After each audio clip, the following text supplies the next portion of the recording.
Hi, what's up? Kung saan man panig kayo ng mundo naroroon, sana ay nasa mabuti kayong kalagayan. At ito po, share ko lang itong update natin sa dating Pangulo sa Dahig. Reka na tayo dito.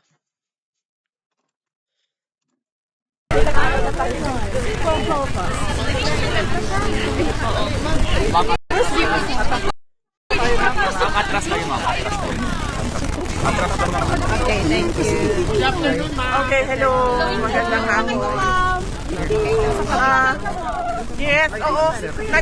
Nagkita din ba tayo kahapon? Yes!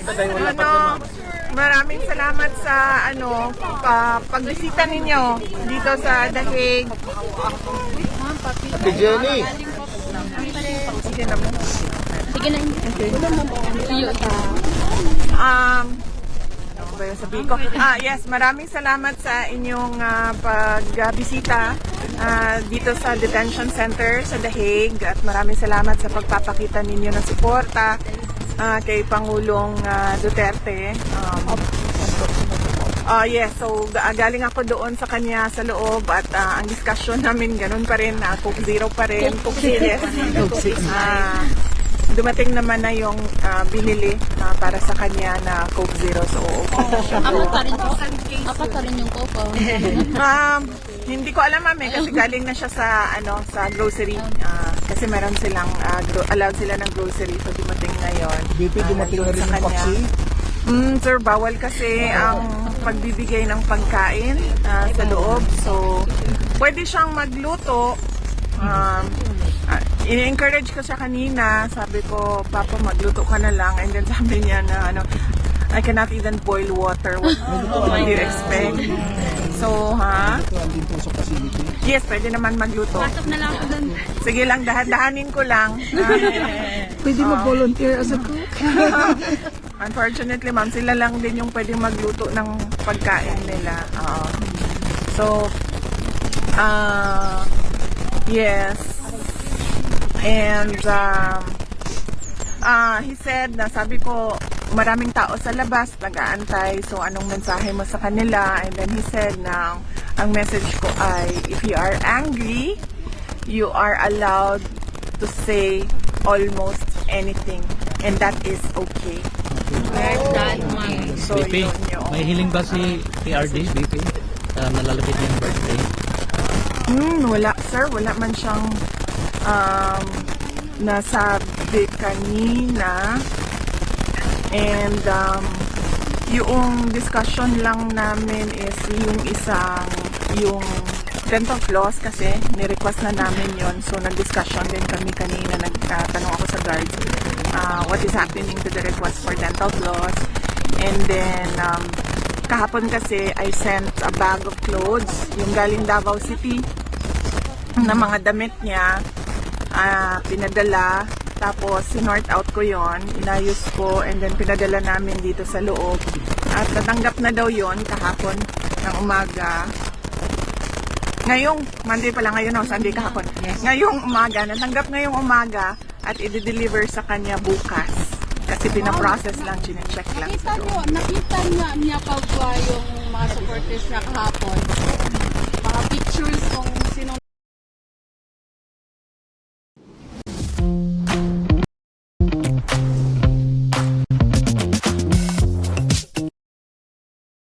nagsuporta sa kanya?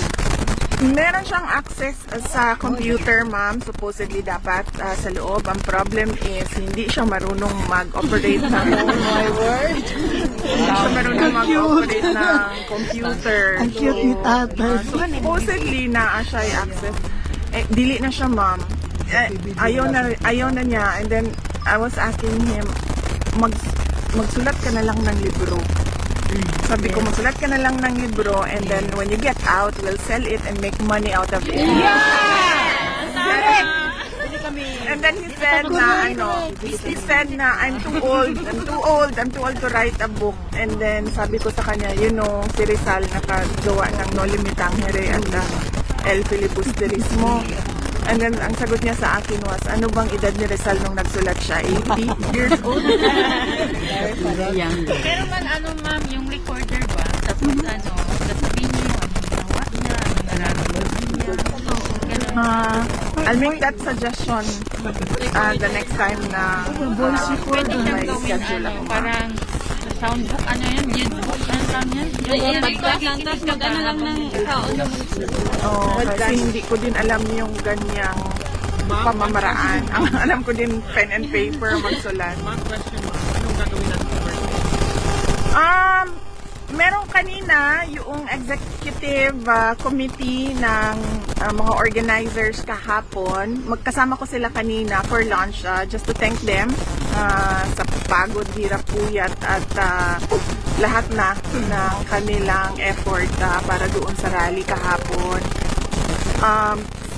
Ang suggestion ko sa kanila, maybe magkanya-kanya na lang tayo ng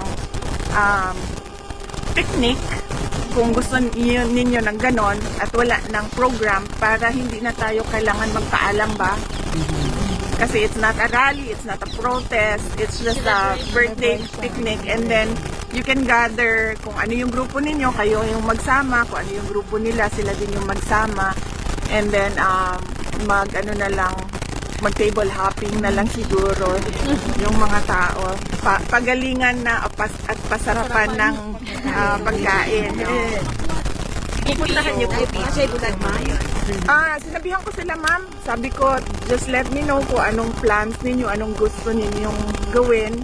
Kasi sa 28 naman, ang nakaschedule na bumisita is yung sister ko si Veronica tsaka yung mother niya si Shelly po. So I'll be free that day, whatever that you want to do.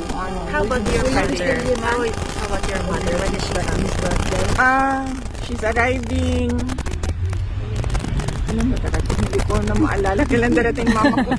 Before then? 28 or 29? On the birthday, ma'am. Yes. Pero kayo po, anong plans nyo for the birthday? I mean, pwede bang dalahan ng cake o ano ba? Yung family ninyo? Well, kasi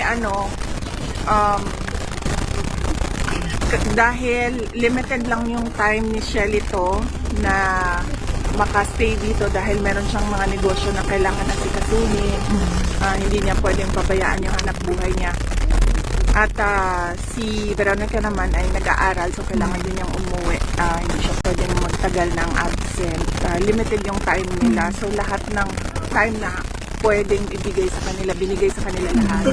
So kahit yung birthday, binigay sa kanila yung schedule, yung time na pumasok sa loob.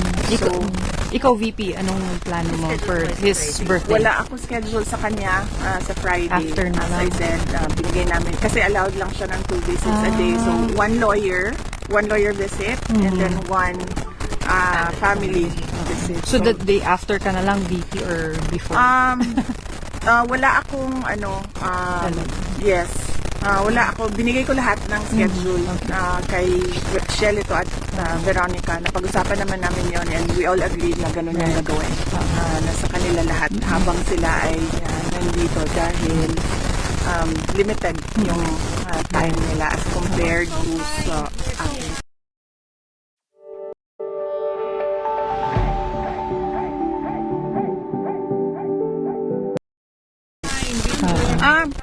Okay lang, ma'am, because wala man kaming problema.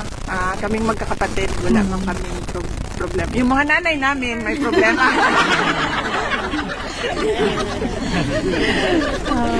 Pero kaming magkakapatid.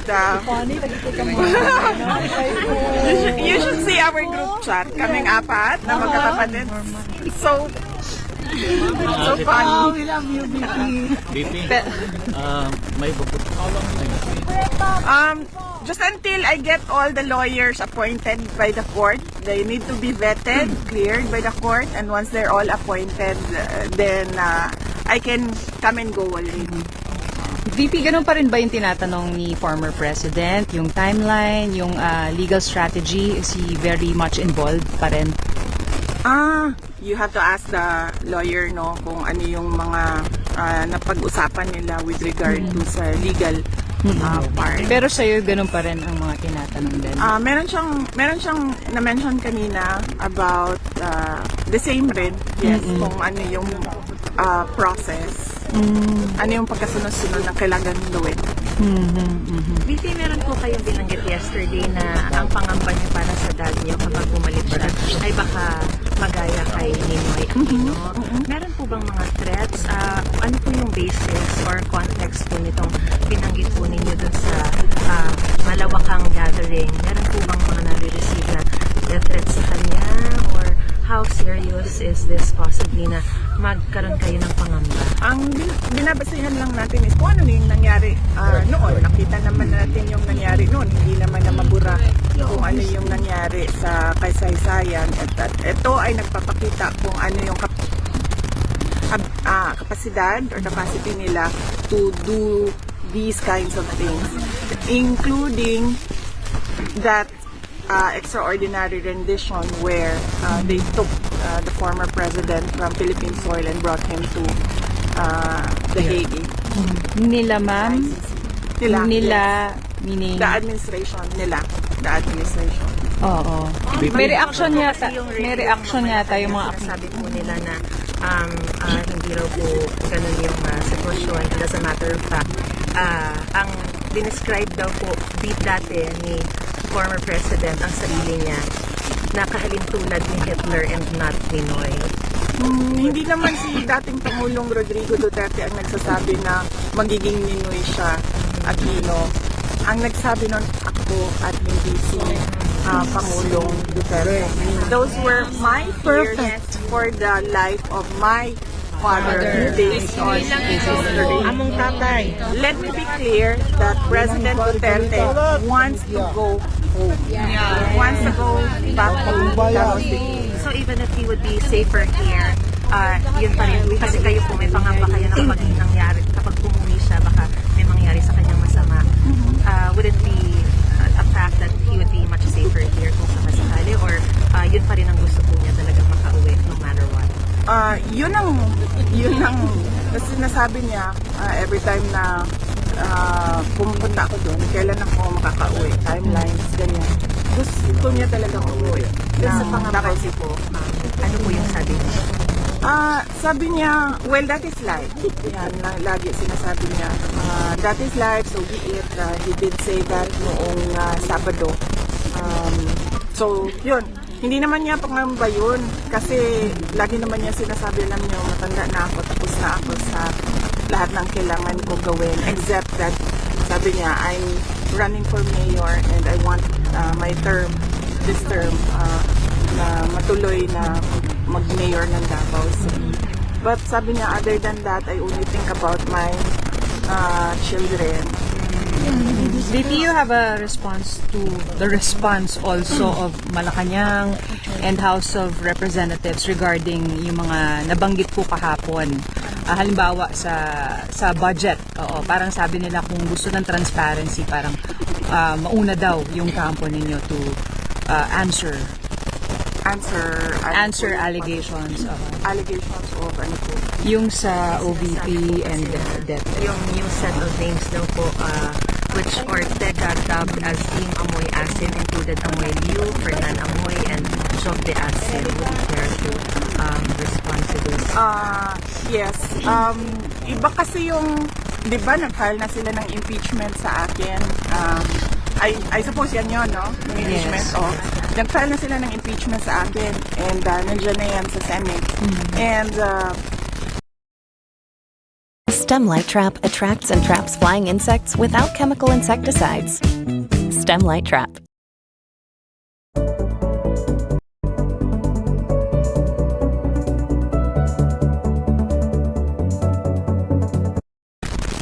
well, they can say what they want to say.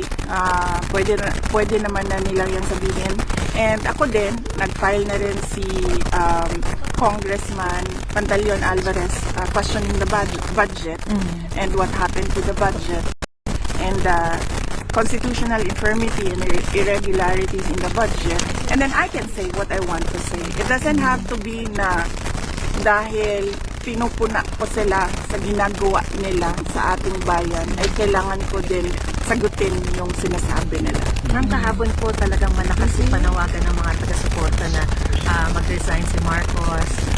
Sinabi po ng Malacanang ngayon na kung Hanggang dito na lang muna po 'tong video na 'to. Kung gusto niyo pong mapanood ng diretso 'to, courtesy of Andy Villafuerte, paki-subscribe siya po, share and like ang notification button natin para lagi kayong updated, sa mga bago nating ilalabas. Maraming salamat po at hanggang